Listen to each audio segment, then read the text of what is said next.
listening to the Space Tastic Mysteries podcast. We are on the second to the last episode of the Space Base LVN novel, the second series now called Strange Phenomena, which is the second novel in Anna Gale Line's Space Base LVN series. This is episode 24, The Memory Overload. If you have not subscribed, do so now, and if you are on YouTube, hit the bell to be notified of new episodes.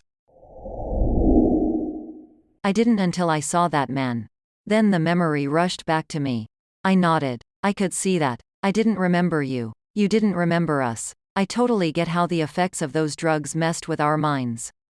Just then Dominic, a younger version of Drew, approached me. Momma. I stood and threw my arms around him. Dommy. I broke away and introduced. Alli. This is Drew and my son Dominic. Alli is my identical twin. Just then a younger version of me and Alli moved forward. Zane, Alli exclaimed, stood and threw her arms around her daughter. Zane, this is your Aunt Alex.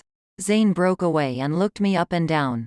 When we found out about the twin thing, we tracked each other down at the academy. She gestured to Dominic. She looked at her mother and held her hands.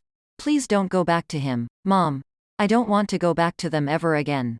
I understand he is my father, but I had to run away to the academy in the middle of the night to break free. Now that you are out, I need you to stay out.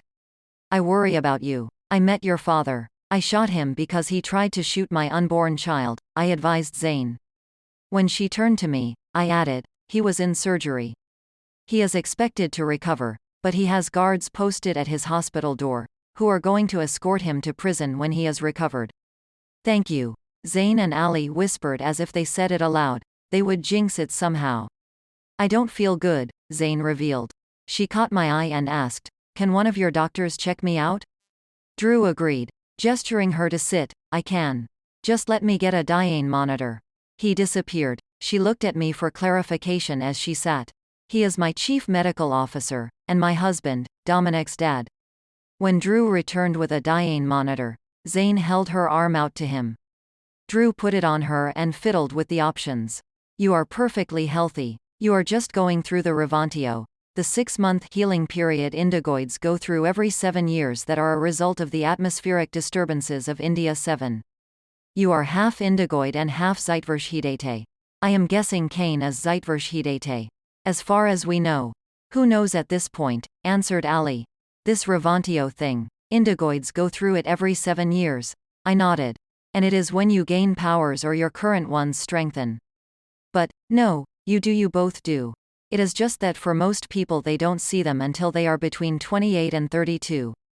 Unless you are an uber empath because, for Ethan and me, it was always a gift we knew we had. Alli nodded. It was so frickin' annoying. She turned to Zane and explained. I would be quiet because I was upset about something, and she would ask if I were okay. I would say I was fine, but she would say no, you are not. I feel that you are upset about something. I just wanted to be upset without her knowing about it. She has learned to navigate better now, Drew responded, moving closer to me. If you are upset, she will let you be unless you bring it up. Drew put his arm around me. Alexa, I heard Papa say in my head, I need to see you right away. You just got out of surgery, I told him. Rest first, and I will come see you in a few hours. No, now, and bring Allison. I turned to Drew and required. What room is our father in? He is demanding to see Alli and me now. He needs to rest. I get that. I told him that, but he wants to see us now. Drew motioned Alli and I toward the hallway. He took us down one corridor, then another and another until we reached room 916. He moved into the room with us. Jack, you need to rest. You cannot be having heart-to-heart conversations with these women until you have rested for at least an hour. Drew, back off, Papa screamed. I need to talk to them before anything happens to me. I walked over to Papa and put my hand on his shoulder. Papa, nothing is going to happen. Drew said you are going to recover. Yes, but you two need to know that those people were killed because of me. What the hell? I demanded, crossing my arms. Language, Papa retorted, eyeing me. I shook my head and said with grave deliberation, with no disrespect, don't language me.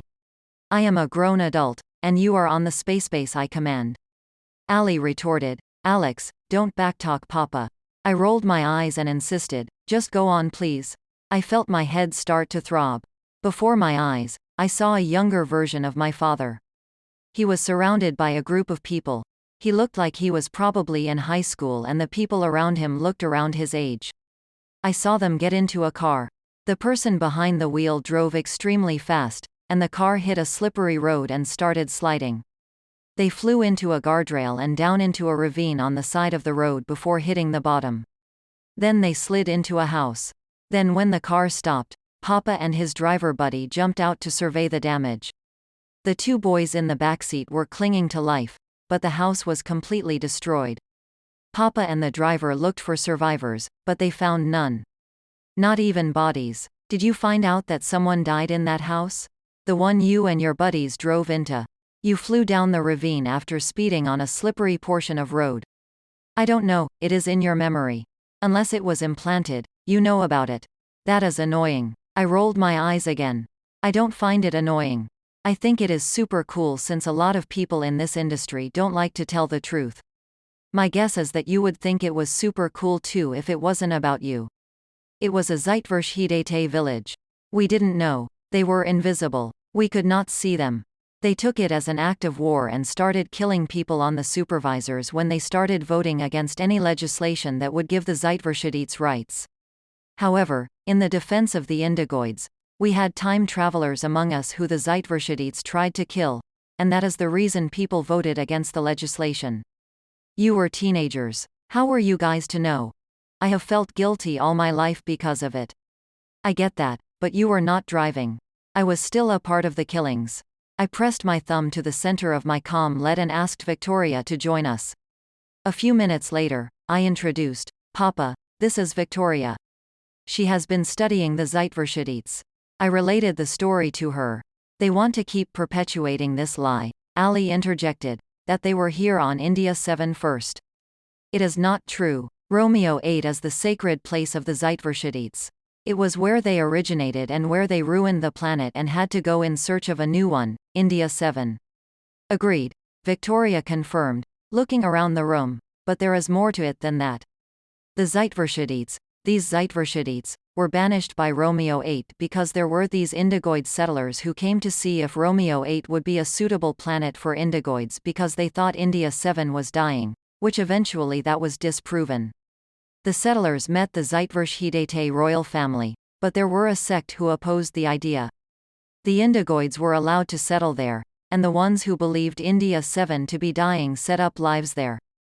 However, business owners would hire Indigoids because they worked harder for less money.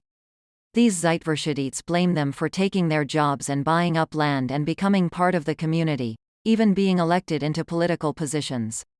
These Zeitverschmiedete swore revenge on the Indigoids. I countered as Victoria handed me a chip.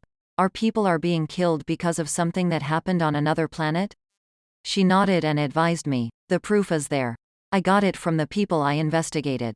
I knew you couldn't do anything on hearsay, so Hook and I investigated, and there is the proof."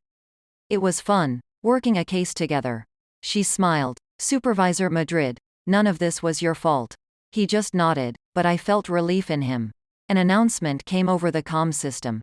This space base is set to self-destruct in 15 minutes. I watched the horrified looks of the people around me. I felt the fear of everyone on board. "Okay, Hook, you are with me. Drew, tell Tony to meet us in Command Central. Also, tell Park Hart to call this into Gram. Send a notice to all personnel that we are working on it and not to panic. And send all available security officers to Command Central to back us up." Hook and I ran out of the room and navigated our way through the hospital to the nearest travel tram, which we took to Command Central. I saw guards outside the doors to Command Central. They were our guards. At least guards I'd seen on board before. They were dressed in Freedom Alliance uniforms. "Get out of my way," I told the guards. "No, authorized personnel only. General Graham relieved you of duty," one of the guards told me, grabbing my arm. I shook my head and said with grave deliberation, "No, he didn't." "You have been lied to, soldier. Did that message just come from General Graham? He is a general. No one else has to authorize the message. Except there has been a standing order that any order had to come through me and 3 generals," I declared, twisted in and flipped him onto the ground, and any order from one general had to be given by all three, and they would have told me about being relieved of duty. Dr. Morgan relieved you because you are not thinking straight, another insisted. I was just with Dr. Morgan, who wouldn't do that unless he had to, because he is more concerned with our marriage. When they tried to attack me, I took on the middle one, doing hand-to-hand combat while Tony took on the one on my right and Hook, the one on the left. I suddenly felt a rush of emotions. Then I started being flooded with memories of all the indigoids killed by this person who looked like one of my officers. I took a deep breath. You killed my people? It was a mass genocide. Not just my mother. I had a hold of his arms and squeezed them until I heard him screaming. The real guards eased me off him and handcuffed him while the other guards took and cuffed the other two. Tony, please escort them to the brig. If there is any trouble, call the generals for backup. Once they are secure, please come back and help here.